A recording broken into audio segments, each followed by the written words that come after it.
And we are live. Kerry, Adam from Healing Humanity. Awesome. Can't wait. How So you doing, Lee? we're gonna go over some things with the documentary. This is new to me. I haven't seen any of the footage, at least with the promo trailer you're going to show us a little bit later. I think you're also going to show us the trailer that you've already got. And feel free to ask us any questions. I've also got some questions because I'm just here for the ride like everybody else. So can't wait. Yeah, I love it. I'm looking forward to sharing this. Lee, you haven't seen the trailer yet, so you get to see it. You get to see it for the first time. But you're a big part of it, which is pretty awesome. We filmed so many people all over the world. We get the question all the time, Lee, like, why is this taking so long? Well, the good news is we're done filming. We're completely done filming for the main documentary. But part of the reason it's taking so long is because we filmed 60 interviews all over the planet, including in the UK, including in Australia, including in Canada. And it was hard to stop because you just keep hearing more and more of these powerful stories. And we're like, we got to include that one before we wrap up filming. So that made things take a little bit longer. Adam, you're good with the numbers. What are the numbers on like what we filmed? Well, first of all, thanks, Lee, for having us here. Appreciate you, man. You're looking quite dapper. You're all trimmed up and looking really nice. You know what? It's a theme at the moment. When I go to these events, I'm like, yeah, I'll grow out the beard. And then when I get sick of like trimming it, I'm like, right, I'll get rid of it. And then another event will come up and I'll grow it out a little bit, So that's great, man. So yeah, Kerry, we obviously we filmed like a lot all over the world. Over 430 hours of footage, over 5,500 clips, and 4 countries, 48 individuals, and 60 interviews, which is absolutely mind-boggling.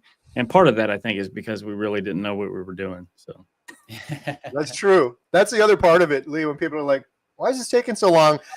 We fully disclosed when we decided to do this documentary. This is our first time. We're not seasoned documentary filmmakers, but the big challenge was really the fundraising.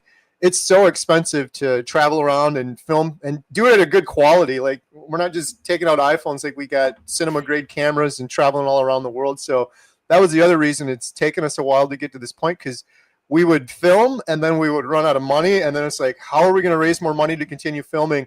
I know, let's do a 24-hour live stream. Let's do a 10-hour live stream. And then we'd raise a little bit more. And it was a lot of stopping and going for 2 years to get to this point. So, and now your poor editor. He's up. Here you go. Here's thousands of clips. Have fun. That's a job and a half. That is. Yeah. No, there's a lot of truth there, Lee. It's a good observation. But we've set them up pretty well. That's been a big part of the process for the last, I don't know, maybe 2 months. I know Adam's worked a lot on this, and so have I, in terms of figuring out what is going in the main documentary versus the series. Because for your audience and those that aren't aware, we're not just doing a documentary. We're also hoping to do a series where we'll have an episode for every major health issue. So if you've got depression or you have autoimmune disorder or cancer, there'll be a whole episode for each of those. And just because we filmed so much, we've already filmed quite a bit for each of those episodes. But it was a matter of like figuring it out. So that's been a big project for Adam and myself, is going through and saying like, this is going to be in that series episode. This is in the main documentary. So we narrowed it down a little bit for our editor, John, but he still has a huge job ahead of him. Yeah. Did you say you have a little crossover with that as well? Like some are featured in there and then you've got segments in the TV section, or is that? Yeah, so the documentary is going to have the big stories. And there's a couple people that we followed over the course of a year. And then there's a couple people that had very well-documented stories that we were able to kind of show their whole year, like yourself. You documented really well on YouTube. Midlife Carnivore Lynn, she had brilliant documentation for her whole journey. Like, I'm starting carnivore day one and video of it. So some of it, we touch on the big stories in the documentary. There's a little bit of crossover in the series, but we really dig into them deeper. So like if someone has type 2 diabetes, we may touch on it a little bit in the main documentary, but we'll go into it in depth in the series episode with a doctor and an expert specializing in type 2 diabetes. And the whole episode will be just on that topic. I think it's a great way to reach people with those problems as well. Some people, it might slip through the cracks. If you've got, say, type 2 diabetes, you might think that's not in this video, but you may stumble across this where it's jam-packed with information. And when you hit that person who's like, that's me, there's lots of information there for them to go and start reversing it, basically.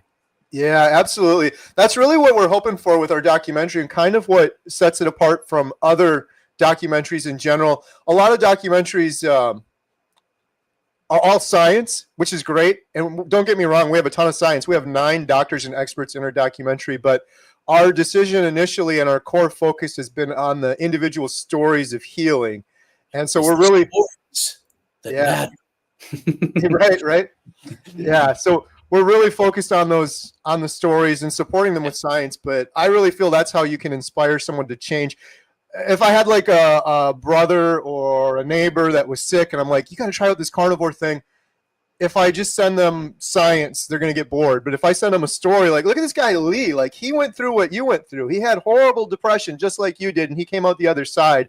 I think that's a lot more compelling for people. So that's really what we're focusing on, and kind of sets us apart from some other documentaries out there.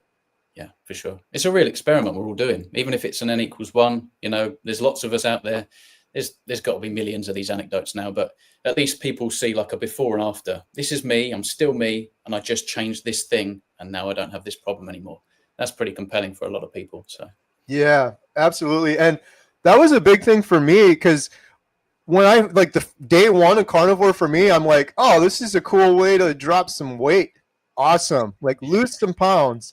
And I see so many people now approaching it that way, like a temporary regimen to drop some vanity pounds. It's another Weight Watchers. It's just like a fad diet. And it is so much more powerful than that. The healing that we have seen, Adam and I traveling around the world, it's unbelievable. And we've seen it over and over again, like 60 interviews. But even on the last interview, it's just like, gosh, this is crazy.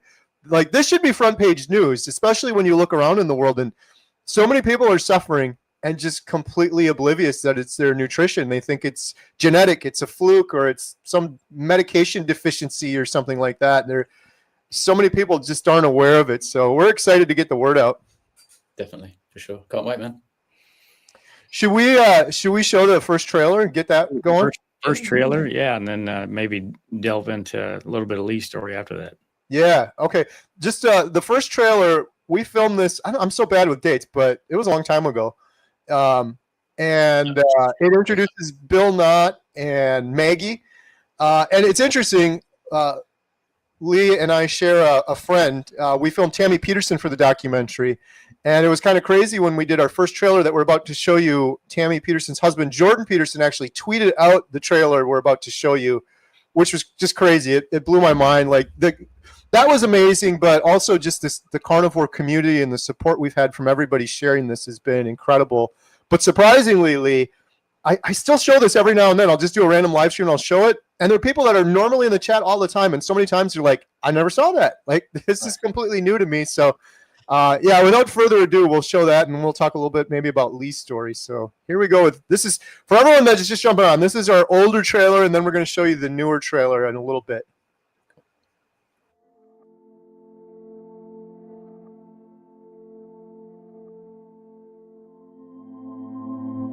You know, I've been a doctor for nearly 30 years now. We've all been misled for so long. They gave me pills for anxiety, they gave me pills for depression. Our bodies are so deficient and so malnourished that of course you're going to get diseases, of course you're going to get sick. I believe that I may have caused my cancer. It is no way to live. It's a nightmare. I was just so hopeless for so many years. It just kills me to know that the answer was out there the whole time. You know, just because you put something in your mouth and chew it doesn't make it food. Food is species specific. We can sit back and we can say the bloody doctors, it's not their fault. They were trained and they're doing what they were trained to do. The thing that really pisses me off is that the people that we should have been able to trust, the literal organizations that we look up to protect us, are the people who have done the majority of the misleading.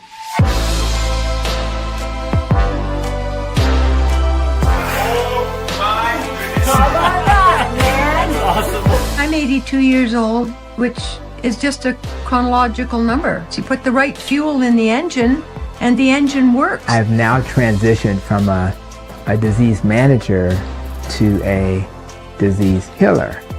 I've transitioned from a drug dealer to a healer. 3 weeks ago, I didn't know this man, Bill, from Alaska. Bill is 700 pounds and he's been stuck in his house for 4 years.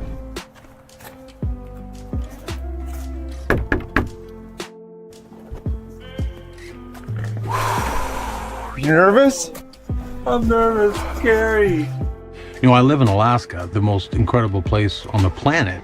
I had to have a toilet put, a few feet from my bed, which I can barely walk to as is. I have not been outside in over 4 years. This is life or death for me.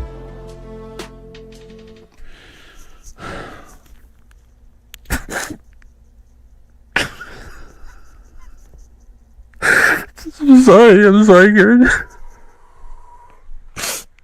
I'm sorry about that. Here. Man. Thanks, dude. Oh my gosh. Oh my gosh. Now, for the first time in a long, long time, I'm looking towards the future, which I've not had in such a long, long time. It's just the most incredible feeling. There we go. So there's the trailer. I like Bill Knott. Yeah. It's funny. Bill is literally texting me right now as we're talking. Bill's come such a far way. That's the other reason, Lee, we had to do another trailer too, because it's like we can't keep up with Bill. In that video, he was down over 200 pounds. He's approaching half the man he used to be. He started at 700 pounds. He's nearing 350 pounds down. Incredible. He's been doing YouTube too. He's got some great YouTube videos. So if anyone's watching, they're like, I like that guy, Bill, go watch his YouTube channel. He's Bill Knott, N-O-T-T on YouTube. Yeah, I couldn't believe the stuff that you showed me when you were over here, even the difference between that and the stuff that you had then. So, yeah, amazing contrast. Yeah. Hey, Lee, would you mind, because we're streaming this on your channel, on my channel, and for those of you that aren't familiar with Lee, I'm a huge fan. I love your YouTube channel. I love your story. We filmed you for the documentary. Could you tell the audience a little bit about your story? Yeah. So I think a lot of people associate my story with having a bag, but the whole reason I went carnivore was to mitigate my depression, or at least try to.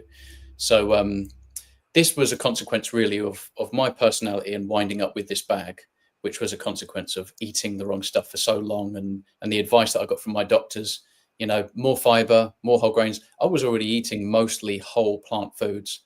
I always believed in having some animal protein present, but I never had fat. I hardly ever had red meat. It was mostly plants, which is why I always say that I was on a plant-based diet. But I took my doctor's advice and upped the meals, little and often. So frequent meals, always based around grains, and things just got worse for me up until the point where I was in hospital in 2017, flaring up for the last time.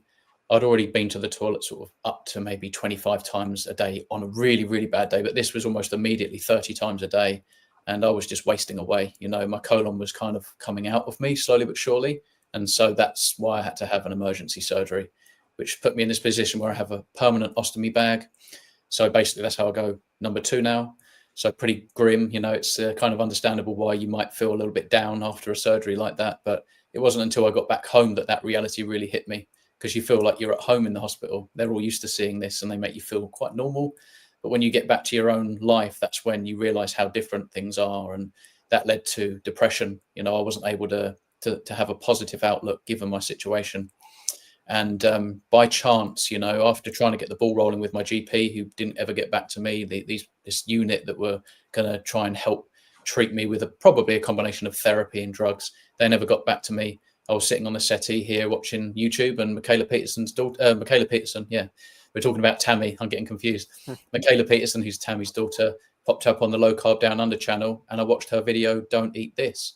And she just blew me away with her story of healing on a lion diet, which was obviously a very strict version of carnivore. That seemed very, very different for me. That was almost too extreme overnight for me to commit to. But after watching this video, I thought, well, there's something to this, right? Then after that, BBBE challenges would pop up. So the beef, bacon, butter, and egg challenge, and Ken Berry's videos and all that kind of stuff. And you start to learn and you start to relax a little bit about the idea. And that's what we did. Lucy jumped in with me for 30 days. It was just a challenge. I thought, I've got absolutely nothing to lose. I was really, really desperate. I was in so much pain. The idea of cutting out pizza and ice cream wasn't the problem. I was just like, anything as long as it works. And I just fingers crossed, basically. So went down to the store and bought enough variety, eggs, some steaks, some ground beef, butter, all this kind of stuff, and just went at it. Struggled a little bit at first because I wasn't used to consuming red meat. Now it's like every meal there's red meat. The fat was kind of a new thing for me. Not having carbs, my energy did suffer for the first 2 weeks a little bit, but after that I was on the up. I'd already got rid of certain skin problems and my acid reflux had gone immediately. Again, not really pressing for me when you're really, really depressed. It's just it's background things like that, But I would suffer a little bit every day with that. That had gone immediately. And it wasn't until day 21 when my depression lifted, and I couldn't believe it, because I was almost quite gloomy, thinking like, this isn't going to happen. This isn't, I was waiting as well. It was like long, like slow and also very quick at the same time, because 3 weeks is a pretty quick turnaround when you think that it was just a 30-day challenge. Day 21 is gone. And now I've been doing this for over three years and a month, so that is how good and powerful this way of eating is. And I know a lot of people don't like to call it a diet, do they? But it's definitely life-changing. You basically adopt a new way of life. The way you see the world changes, the way you feel in yourself. My cognition, for me, that was the main thing, obviously, relieving myself of depression. But also, I didn't realize I had brain fog. I didn't realize I couldn't think very well and I couldn't speak. I wasn't sharp. But when that came along, it was like, wow, this is what it should be. This is what my life should have been like all along. And I do wonder if I went back to school again, Right. Something very different, who knows? But that's how good this is, 3 years and a month. And I don't plan on deviating at all. So I love it. It's almost, you almost feel cheated. Like, what? I could have been living like this the whole time and I didn't know. Yeah. Oh, definitely. I've questioned so many things, because this was the worst problem I had, obviously, with my UC, ulcerative colitis, which led to the surgery, and then that led to the depression. But through my life, I'd gone up and down with anxiety, mild bouts of depression. I'd definitely been quite introspective and overanalyzed situations and would get myself down and put myself down a lot. I don't know if you know Mary Ruddick, but she goes out and meets all these tribes, even current tribes, right? The Blue Zones, etc. She talks about these tribes and they're like, they don't know what headaches are. They don't know what infertility is. They don't know what anxiety is. None of them experience fear. Every single one of them, they're happy and they love like that. She asked them what's their favorite season. And then they were going to for 20 minutes straight about how their favorite season is every single season. They just love life. They're so happy and grateful. They don't have problems. They don't have problems giving birth. They don't have deficiencies. They don't drink a lot of water and they don't eat like crazy. They're never snacking. It's just, and when you learn about that, you're kind of like, wow, that's what we all want. We will want that. To wake up and feel positive and like I'm alive and we're going to go and do this and nothing's a problem. They smile about everything. And that's kind of how I cope now. Or I don't cope. I don't have to cope. It's life on easy mode now. So. Right. Yeah. You realize like this should be the default human setting. Yeah. And unfortunately, most of humanity is never going to experience it. They're going to go their whole lives in that brain fog, mild depression, moodiness, all of that till they're gone. Hopefully we can change that for some. Inspires. That's what we're trying to do with this documentary, because that just breaks my heart, realizing like there's so many people suffering. We talked about Bill and his story is incredible. I'm so happy for him. Everyone's so happy for him. But then Lee, my brain automatically goes to there's millions of more Bills out in the world right now, hopelessly depressed, and just they're not choosing. Like, I want to be depressed. I want to be addicted to this food. They're just oblivious that it's just their nutrition. I never would have thought in a million years my depression was from the foods I was eating. I thought it was a chemical imbalance in my brain, something just wrong with me, a fluke genetic, something like that. I was just always like, oh, my circumstances suck. Sorry, Adam. Sorry, man. Yeah, I just always thought it was about circumstances. And that in a thought process actually makes you victimize yourself more and more, because then you start to think, well, it's all right for them, but look at me. It's all about, oh, poor me.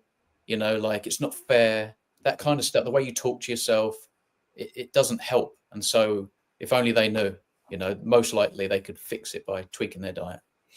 Absolutely. One of the reasons I really wanted to have you in the documentary, Lee, is because you have been through incredible suffering, But the biggest problem, and correct me if I'm wrong, but this is what I took from your story. The biggest problem was the mental health, the depression, more so than all that other physical suffering you went through. Well, look, I'm still wearing this bag, right? Right. There you go. There you go. Yeah. So my depression wasn't, and I put it this way, my depression is a consequence of having this surgery.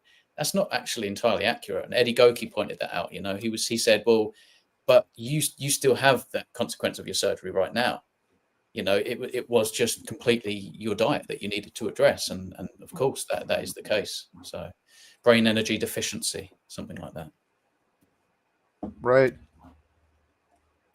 So now everybody understands why Lee had to be part of the Healing Humanity film and documentaries. His story is just absolutely incredible. And yeah, I wish it wasn't so much of a trip to get over there to England because that oxtail soup, brother, man, that was next level stuff. Yeah, man. Yeah, for sure.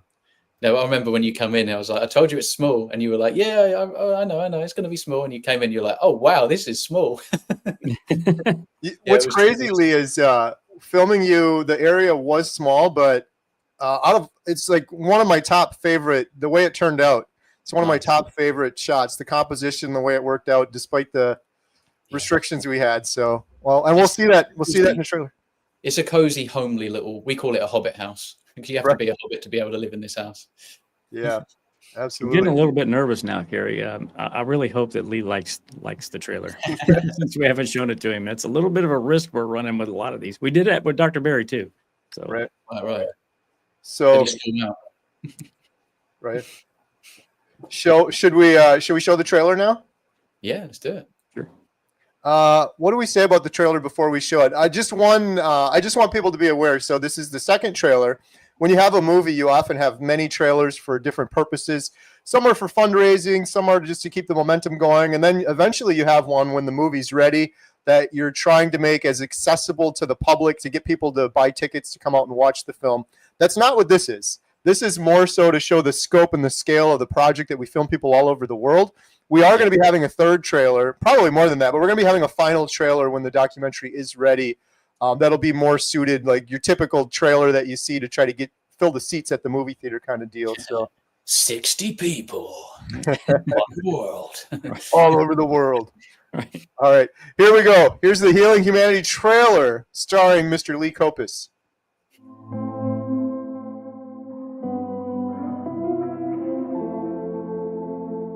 When I walk into a grocery store and see thousands of items on the shelf, that does not register in my brain as food. And of course it's not. This has never been food to any human being for the entirety of human history.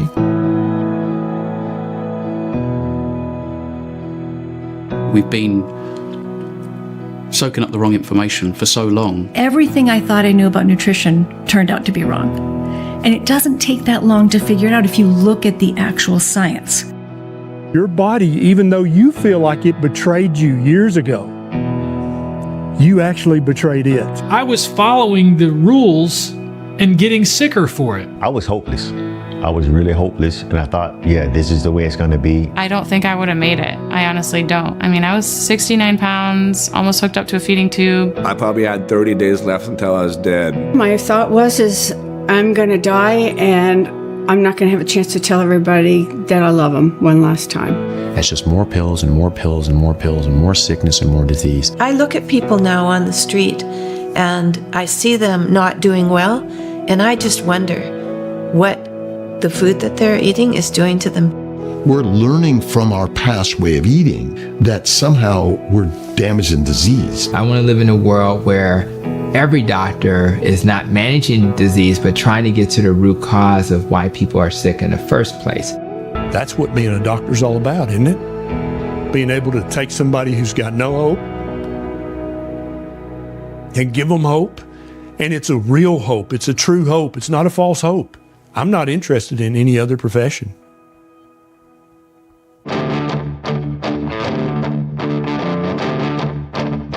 There you go, right in my face. Perfect. I just remember being so excited about being alive again. Changing my diet, absolutely saved my life. Plain and simple, I would not be here today. I have my life back.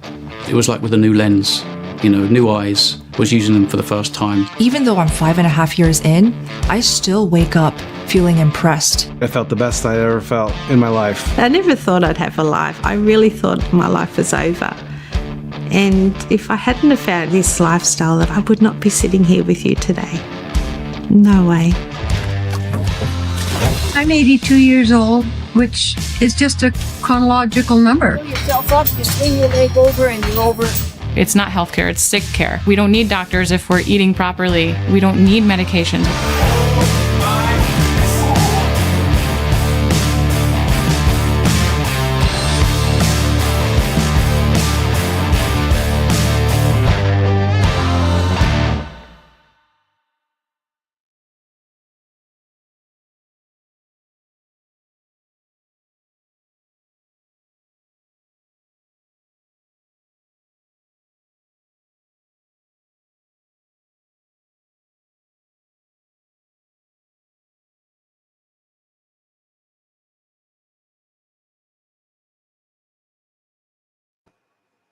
There we go.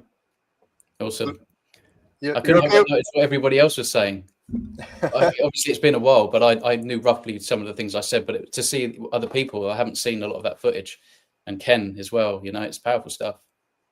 Yeah, thank you. That seems to be the feedback we've been getting too. I see a couple comments coming through right now about the Dr. Barry getting kind of passionate there in the middle. Yeah, for sure. Nice. It's awesome. Well, how did you like your debut, Lee? Yeah, it's good. It's good. Are you satisfied? yeah, I can relax now. It's all All good. right. Yeah, my lips look pretty decent, so I'm happy about that. Okay. Excellent. Of course they do. Yeah, so Lee, we're hoping to finish the documentary. We're done filming it, edited all that, but then do a series. And in the series, it would be great to have like we're talking about episodes on different health issues. And then even beyond that, in like a perfect world, if we still have any budget left, we're hoping to do an episode on each individual as well. So if someone sees you, Lee, in the main documentary, or if they see you in one of the episodes and you're like, I like that guy, Lee, I want to hear his full story, they can go watch the whole Lee Copus episode or the whole Bill Knott episode.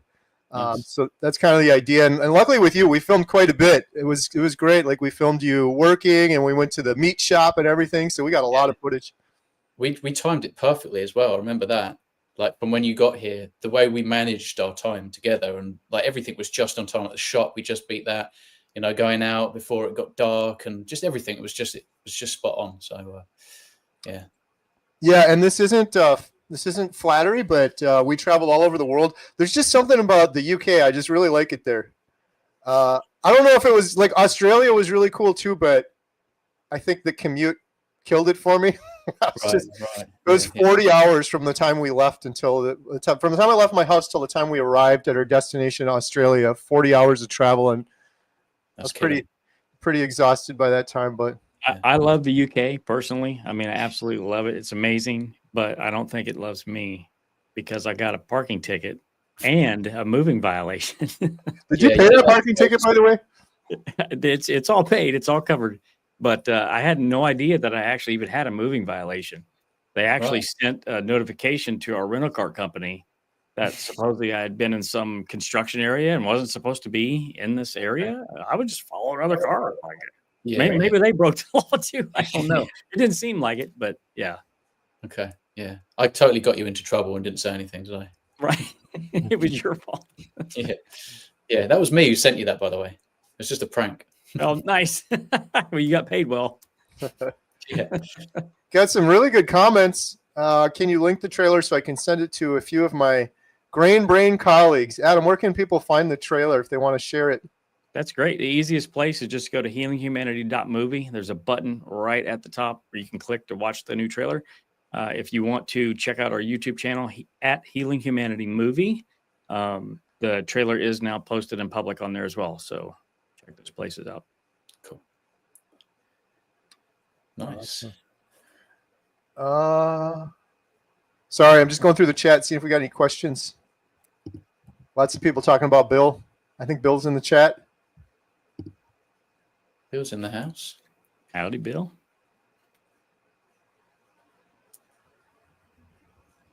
Sandra shared. Thank you. Awesome.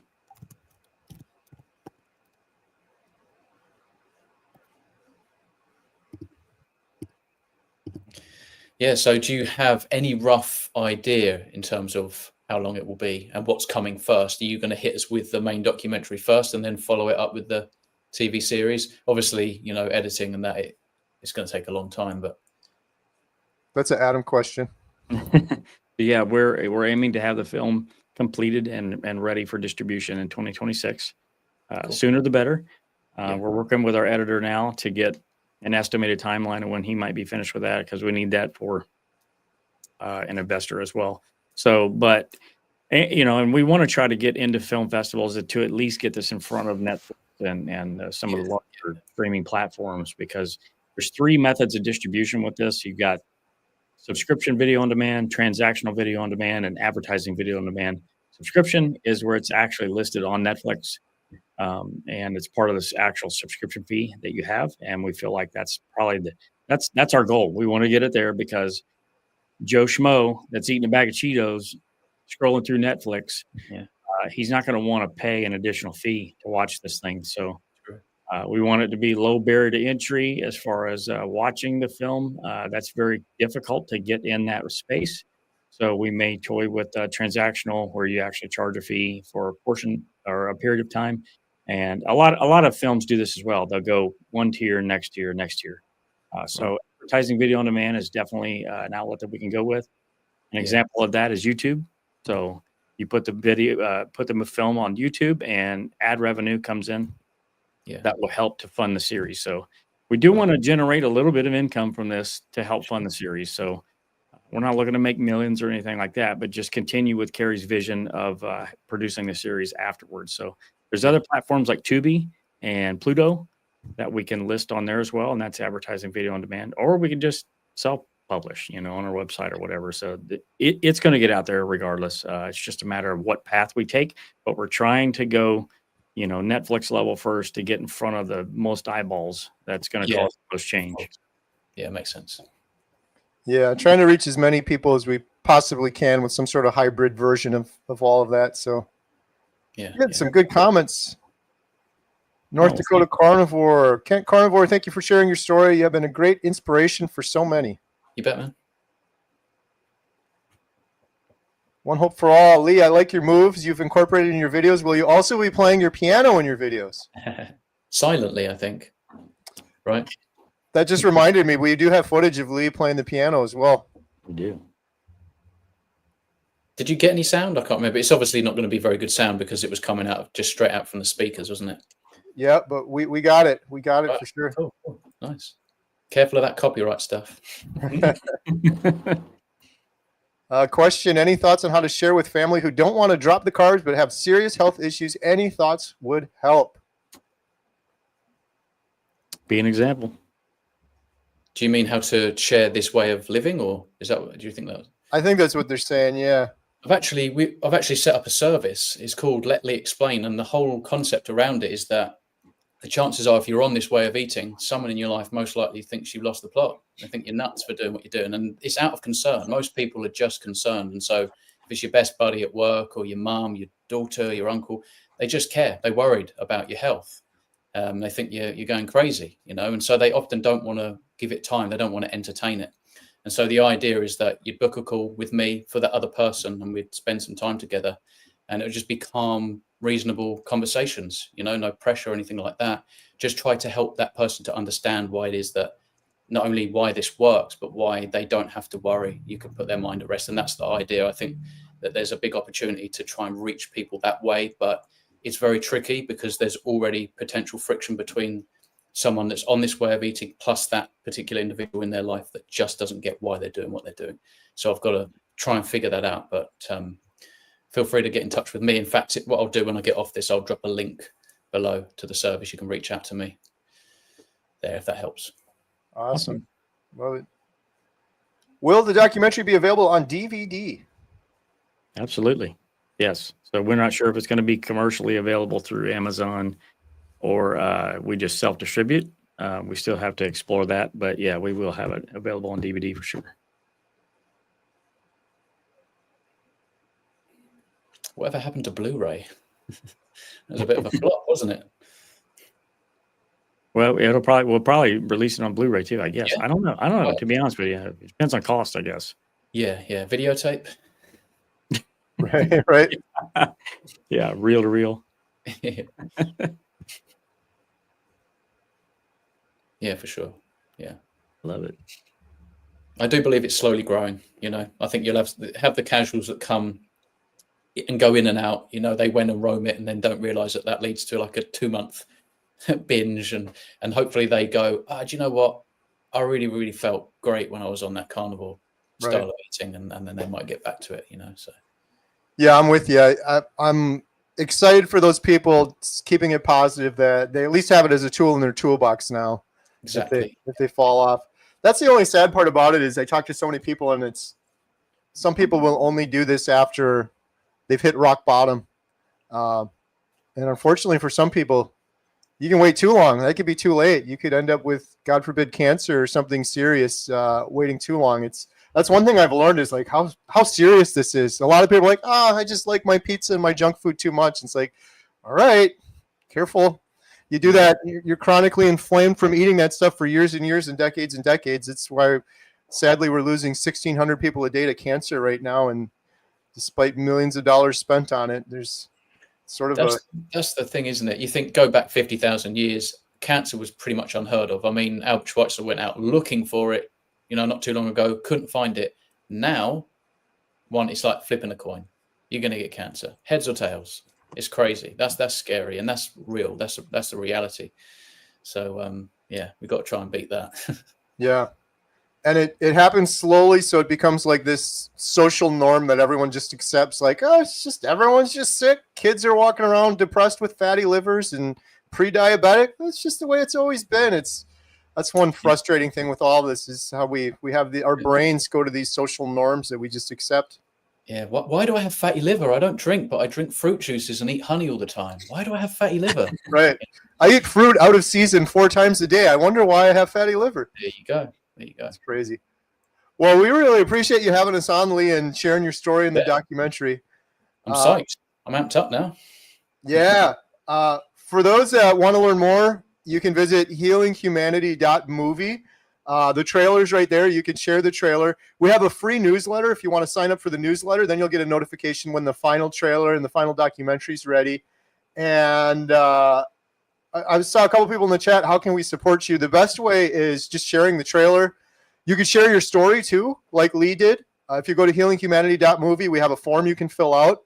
We're still looking for stories for our series, and we're hoping to do a book as well. So you can share your story there. And if you're interested in supporting us through a donation, GoFundMe is where we get the most bang for our buck. And we really appreciate all those donations because we've come so far, but we're at the expensive part now. When you get done with a film, marketing it is the most expensive part. And if you don't market it, you have the best movie in the whole world. If no one watches it, it's not going to matter. So we really appreciate the donations. And it's not just for marketing, it's also going towards the subsequent series. So yeah, if anyone's interested in learning more, following us, it's healinghumanity.movie. All those links are on the homepage. Awesome. Thanks again, Lee, and I'm looking forward to some more of that oxtail soup. Maybe you can entice us over there with it. Just let us know when you're in town, man. Let us know. Awesome. And I encourage everyone on my channel, go check out Lee's channel. It's awesome. Go subscribe. You've been doing some great content. Always enjoy watching your videos, Lee. So thank you for having us. Thank you. I'm working on another big one. So the many problems with plants, basically, is the thing. Love it. Awesome. All right, guys. Have a good day. See ya.